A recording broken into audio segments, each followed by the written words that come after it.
வணக்கம் மக்களே.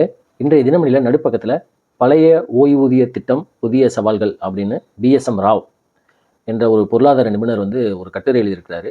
இவர் நிறைய இந்த மாதிரி தினமணியில் பொருளாதாரம் தொடர்பான கட்டுரைகள் எழுதியிருக்காரு. இவர் ஒரு முன்னாள் வங்கி ஊழியர்.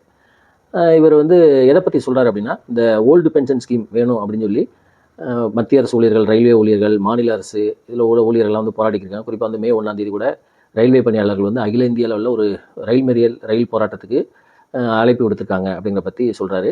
அதாவது இப்போ உள்ள நடைமுறை உள்ள நேஷனல் பென்ஷன் ஸ்கீம், அதாவது நியூ பென்ஷன் ஸ்கீம் கூட சொல்லுவாங்க, இன்னும் ரொம்ப கலோக்கியெல்லாம் நோ பென்ஷன் ஸ்கீம் கூட சொல்லுவாங்க. அதை ரத்து செஞ்சுட்டு பழைய ஓய்வு திட்டம் அமல்படுத்தப்படணும் அப்படிங்கிறதான் வேணும் அப்படின்னு சொல்லி இந்த பணியாளர்கள்லாம், நம்ம மத்திய அரசு பணியாளர்கள்லாம் போராடிக்கிருக்காங்க.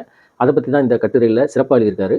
அல்லது இந்த கட்டுரையை படித்தா சாதாரண ஒரு லேமன், இப்போ வெளியில் பொதுமக்கள் என்ன நினைப்பாங்க, என்னப்பா அரசு ஊழியர்களுக்கு இவ்வளோ சம்பளம் தராங்க, இது பென்ஷனா அப்படின்னு சொல்லி கொடுக்கணுமா அப்படின்னு சொல்லி பொதுமக்கள் மத்தியில் ஒரு வகையான இது இருக்கும், எண்ணம் இருக்கும். ஆனால் இந்த கட்டுரையை படித்தா அவங்களுக்கு எதுக்கு அவங்களுக்கு பென்ஷன் கொடுக்கணும் அப்படிங்கிற மாதிரி நல்ல அழகாக சிறப்பாக எழுதியிருக்கிறாரு. முதல்ல இந்த கட்டுரையில் ஆரம்பத்தில் என்ன சொல்கிறார் அப்படின்னா, பழைய ஓய்வு திட்டம் ஓபிஎஸ் ஸ்கீமுக்கு மாற்ற போகிறதா சில மாநிலங்கள்லேருந்து அறிவிச்சிருக்காங்க. அது என்னென்ன அப்படின்னா, பஞ்சாப், ஹிமாச்சல் பிரதேஷ், ஜார்க்கண்டு, அதுக்கப்புறம் சத்தீஸ்கர் போன்ற மாநிலங்கள்லாம் இப்போ உள்ள தங்களுடைய பணியாளர்களுக்கு நேஷனல் பென்ஷன் ஸ்கீம் என்பிஎஸ் ஸ்கீமை ரத்து செஞ்சுட்டு ஓல்டு பென்ஷன் ஸ்கீமுக்கு மாற்ற போகிறதா முடிவெடுத்திருக்காங்க. இதை தொடர்ந்து தெலுங்கானாலையும் கர்நாடகாலையும் இதே மாதிரி செய்ய போகிறதா ஒரு திட்டம் இருக்குது அப்படின்னு சொல்லி சொல்கிறாரு. இந்த மக்களவைத் தேர்தலுக்கு அப்புறம் இந்த மே மாதம் புதிய மக்களவைத் தேர்தலில் புதிய அரசு இதை பற்றி கண்டிப்பாக பரிசீலனை பண்ணும் அப்படின்னு சொல்லி சொல்கிறாங்க. அப்படின்னா இந்த அரசு ஊழியர்கள், அதாவது 1/1/2004 அப்புறம் பணியில் சேர்ந்த மத்திய அரசு, மாநில அரசு பணியாளர்களுக்கு இந்த ஓய்வு திட்டம் அதாவது ஓல்டு பென்ஷன் ஸ்கீம் கிடையாது, நியூ பென்ஷன் ஸ்கீமு அப்படிங்கிறனால அவங்க போராடிக்கிருக்காங்க. அதனால் இந்த வரப்போகிற 18வது லோக்சபாவில் அமையக்கூடிய அந்த புதிய அரசு இதை பற்றி கண்டிப்பாக பரிசீலனை செய்யுங்க. ஏன்னா நாடு முழுவதும் இது தொடர்பாக அரசு ஊழியர்கள் தொடர்ந்து போராடிக்கிருக்காங்க அப்படின்னு சொல்லி அந்த கட்டுரையை ஆரம்பிக்கிறாரு. இது தொடர்பாக மத்திய நிதி அமைச்சர், இணை நிதி அமைச்சர் பார்லிமெண்ட்டில் ஒரு கேள்விக்கு பதில் என்ன சொல்லியிருக்காரு அப்படின்னா, இந்த PFRDA pension fund regulatory development authority அந்த சட்டத்தின்படி 2015-2023 படி மாநில அரசுகள் இந்த ஓல்டு பென்ஷன் ஸ்கீம் திருமணம் ஆனால் அவங்களுக்கு இந்த பணத்தை நியூ பென்ஷன் ஸ்கீமில் எடுத்துக்கிற முடியாது அப்படின்னு சொல்லி இந்த கட்டுரையில் அவர் சொல்கிறாரு. இப்போ இந்த ஓபிஎஸ் ஓல்டு பென்ஷன் ஸ்கீமை பற்றி பேசினா, முதல்ல இந்த பென்ஷன் ஸ்கீம் எப்போ வந்துச்சு அப்படிங்கிறதையும் இந்த கட்டுரையில் சொல்லியிருக்காரு. என்ன சொல்கிறாருன்னா, முதல்ல பிரிட்டிஷ்காரன் பேரில் 1881 தான் முதல்ல அரசு ஊழியர்களுக்கு ஆங்கில இதில் அந்த கவர்மெண்ட்டில் வேலை செஞ்சு ரிட்டையர் ஆனவங்களுக்கு பென்ஷன் கொடுக்கணும் அப்படின்னு சொல்லி முதல்ல 1881 கொண்டு வந்திருக்காங்க. அதுக்கப்புறம் அது எல்லாத்துக்கும் நடைமுறைப்படுத்தலை. எப்படி ஏதோ ஒரு குறிப்பிட்ட தொகையை பென்ஷனாக கொடுத்துருந்துருக்காங்க. இந்த மாதிரி சமயத்தில் 1924 தான் லீ கமிஷன் அப்படின்னு ஒரு கமிட்டி போட்டு இந்த ரிட்டையர்டான அரசு பணியாளர்கள், அதாவது ஆங்கில அரசாங்கத்தில் ஓய்வு பெற்றவங்களுக்கு பென்ஷன் கொடுக்கணும் அப்படின்னு சொல்லி அதுக்காக ஒரு கமிட்டி போட்டாங்க. அந்த லீ கமிஷன் என்ன சொல்லுது அப்படின்னா, தங்களுடைய அதாவது அரசு ஊழியர்கள் ஒரு ரிட்டையர் ஆகிற ஓய்வு பெற காலத்தில் 50%, அது 50% அவங்களுக்கு பென்ஷனாக கொடுக்கலாம், அவங்க வாழ்நாள் முழுவதும் இறக்கும் வரைக்கும் பென்ஷன் கொடுக்கலாம் அப்படின்னு சொல்லி அந்த லீ கமிஷன் 1924 சொல்லுது. அந்த லீ கமிஷனுடைய பரிந்துரை எப்படி தான் 1935 கவர்மெண்ட் ஆஃப் இந்தியா ஆக்ட், அதாவது இந்திய அரசாங்க சட்டம் அப்படின்னு சொல்லி ஒன்று ஏற்றுவாங்க. அது நீங்கள் வரலாறு படிச்சவங்களுக்கு தெரியும். அந்த சட்டத்தின்படி அந்த லீ கமிஷனுடைய பரிந்துரைக்கு ஒப்புதல் கொடுக்குறாங்க. அந்த ஒப்புதல் படி, அதாவது ஒரு அரசு ஊழியர் ரிட்டையர் ஆகலை, அவருடைய பேசிக் பே ப்ளஸ் அவருடைய டிஏ இதில் 50%, பாதிக்கு பாதி பென்ஷனாக அவர் வாழ்நாள் முழுவதும் கொடுக்கணும் அப்படின்னு சொல்லி அந்த லீ கமிஷனுக்கு ஒப்புதல் கொடுக்குறாங்க. அதை தான் நம்ம இன்ன வரைக்கும் கிட்டத்தட்ட இது 1935 அறிமுகப்படுத்தினது. இன்றைக்கி 2024, கிட்டத்தட்ட 90 வருஷம் 100 வருஷமாக நம்ம அந்த லீ கமிஷனோட பரிந்துரை தான் இன்னை வரைக்கும் நம்ம பின்பற்றிருக்கோம். இப்போ இதுதான் பென்ஷனோட வரலாறு. இப்போ இந்த மாதிரி ஒரு சமயத்தில் 2023 டிசம்பர் மாதம் மத்திய அரசு ஒரு அறிவிப்பு வெளியிது. என்ன சொல்லுது அப்படின்னா, 1/1/2004 அப்புறம் பணியில் சேர்றவங்களுக்கு பென்ஷன் கிடையாது, ஓல்டு பென்ஷன் ஸ்கீம் கிடையாது. அது புதிய பென்ஷன் திட்டத்தை கொண்டு வர போகிறோம், அதாவது நேஷனல் பென்ஷன் ஸ்கீம் அப்படின்னு சொல்லி கொண்டு வர போகிறோம் அப்படின்னு சொல்லி சொல்கிறாங்க. இது தற்போது பணியில் உள்ள, அதாவது அந்த 1/1/2004 பணியில் உள்ளவங்களுக்கு எந்த பாதிப்பு கிடையாது அப்படின்னு சொல்லி இந்த ஸ்கீமை அறிமுகப்படுத்துகிறாங்க. அதனால் அப்போது உள்ள அரசு பணியில் உள்ளவங்களாம் இதை பற்றி ஒரு பெருசாக எடுத்துக்கல, சரி நமக்கு தான் இல்லையா அப்படின்னு. ஆனால் புதுசாக செய்கிறவங்களுக்கு இதை பற்றி தெரியல. இன்னும் சொல்லப்போனால் சில மாநிலங்கள் இது வரவேற்றுட்டு அதை அமல் கூட படுத்தினாங்க. அதுக்கப்புறம் நிறைய இப்போ அரசு ஊழியர் சங்கங்கள்லாம் போராடினதுக்கப்புறம் தான் இது கொஞ்சம் கொஞ்சமாக இந்த ஸ்கீமை மாற்றணும் அப்படின்னு சொல்லி போராட்டம் இன்றைக்கி ஒரு மிகப்பெரிய அளவில் 20 வருஷம் போராட்டத்துக்கு அப்புறம் இன்றைக்கி இந்த ஸ்கீமை மாற்றி என்பிஎஸ்ஸை மாற்றிட்டு ஓபிஎஸ்ஸை கொண்டு வரணும் அப்படின்னு சொல்லி ஒரு போராட்டம் வருது.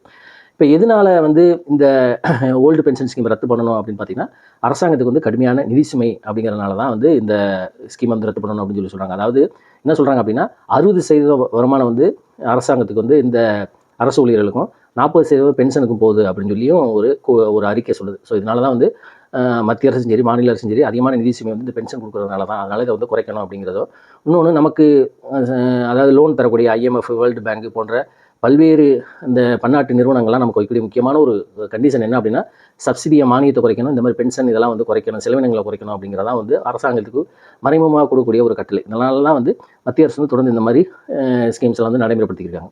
இப்போ இந்த நியூ பென்ஷன் ஸ்கீம் எப்படி செயல்படுது, நேஷனல் பென்ஷன் ஸ்கீம் எப்படி செயல்படுது அப்படின்னு சொல்லி இந்த கட்டுரையில் சொல்லியிருக்காரு. என்ன சொல்லியிருக்காங்க அப்படின்னா, பங்களிப்பு ஓய்வூதியம் அப்படிங்கிறதா வந்து இந்த நேஷனல் பென்ஷன் ஸ்கீம். அதாவது ஒரு எம்ப்ளாயோட பேசிக் பே ப்ளஸ் டிஏல 10% அவருடைய பங்களிப்பாக அதை வித்ரா எடுத்துக்கிட்டு பிடிச்சிருக்கிறோம், அரசாங்கம் பிடிச்சிருக்கிறோம். அதுக்கு ஈக்குவலாக அதே சமமான 10% வந்து அரசாங்கம் கொண்டு வந்துடும். இந்த 10 + 10 2 20% அப்படியே ஒரு கார்பஸ் அப்படிங்கிற ஒரு நிதி தொகுப்பை உருவாக்கி அதில் வந்து பென்ஷன் தருவாங்க. இப்போ இந்த அரசாங்கம் தரக்கூடிய அந்த 10% 2019 14% ஆக்கிட்டாங்க. அப்போ ஒரு அரசு ஊழியர், மத்திய அரசு ஊழியர்கிட்ட 10% சம்பளத்தை பிடிச்சிட்டு அரசாங்கம் 14%, மொத்தம் 24% வந்து என்ன செய்யுது அப்படின்னா, அரசாங்கம் வந்து ஒரு கார்பஸ் அப்படின்னு சொல்லி ஒரு ஃபண்டு உருவாக்கி அந்த ஃபண்டிலேருந்து ஒரு எம்ப்ளாயி, ஒரு தொழிலாளி 60 வயசில் ரிட்டையர் ஆனால் தான் அவருக்கு 60% ஒரு குறிப்பிட்ட தொகையை கொடுத்துட்டு மீதி 40% என்ன செய்யுதுன்னா அவர் வாழ்நாள் முழுவதும் பென்ஷனாக தர்றது தான் இந்த new pension scheme, national pension scheme. இந்த பென்ஷனை தர்றது வந்து ஆயுள் காப்பீட்டு நிறுவனங்கள், இன்சூரன்ஸ் கம்பெனிஸ் இவங்க தான் வந்து தரப்போகிறதா இந்த இது இப்போ ஓடிக்கிறது. இந்த இப்போ நடைமுறையில் உள்ளது இதுதான். இதில் என்ன அப்படின்னா, இது வந்து ஒரு இதை ரெகுலேட் பண்ணுறதுக்கு தான் PFRDA அப்படின்னு சொல்லி ஒரு அமைப்பை உருவாக்கி வச்சிருக்காங்க. இதில் வந்து நிறைய குளறுபடிகள்லாம் இருக்குது அப்படின்னு சொல்லி அந்த அரசு பணியாளர் சங்கங்கள்லாம் வந்து சொல்லிக்கிறாங்க. ஸோ இந்த மாதிரி ஒரு நிலைமையில் மேற்கு வங்காளத்தில் தான் வந்து இந்த நியூ பென்ஷன் ஸ்கீம் வந்து இதுவரைக்கும் நடைமுறைப்படுத்தாமல் அவங்க வந்து ஓல்டு பென்ஷன் ஸ்கீம்லேயே இருக்காங்க. கிட்டத்தட்ட எல்லா மாநிலங்களுமே வந்து இந்த நியூ பென்ஷன் ஸ்கீமில் தான் இருக்காங்க. அதில் இந்த எலெக்ஷனுக்காக சில மாநிலங்கள் ஏற்கனவே நான் சொன்ன மாதிரி பஞ்சாப்க்கு, ஹிமாச்சல் பிரதேஷ், ஜார்க்கண்ட் போன்ற மாநிலங்களுக்கு வந்து மாற்றிருக்காங்க அப்படின்னு சொல்லி இந்த கட்டுரையில் சொல்லியிருக்காங்க.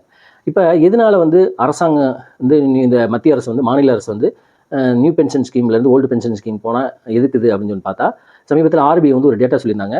மாநில அரசுகள் இந்த மாதிரி ஓல்டு பென்ஷன் ஸ்கீம் போனால் அதோட செலவினங்கள் வந்து இருக்கிற செலவினத்துக்கான 4.5% அதிகமாகும் அப்படின்னு சொல்லி ரிசர்வ் பேங்க் ஆஃப் இந்தியா வந்து அறிக்கை கொடுத்துருக்கு. அதே மாதிரி 2060 இந்த மாதிரி போச்சுன்னா நம்ம GDPயில் வந்து 0.9% வந்து இந்த பென்ஷன் ஸ்கீமுக்காகவே செலவு பண்ணும் அப்படின்னு சொல்லி RBI வந்து ஒரு அறிவிப்பை கொடுத்துருக்கு.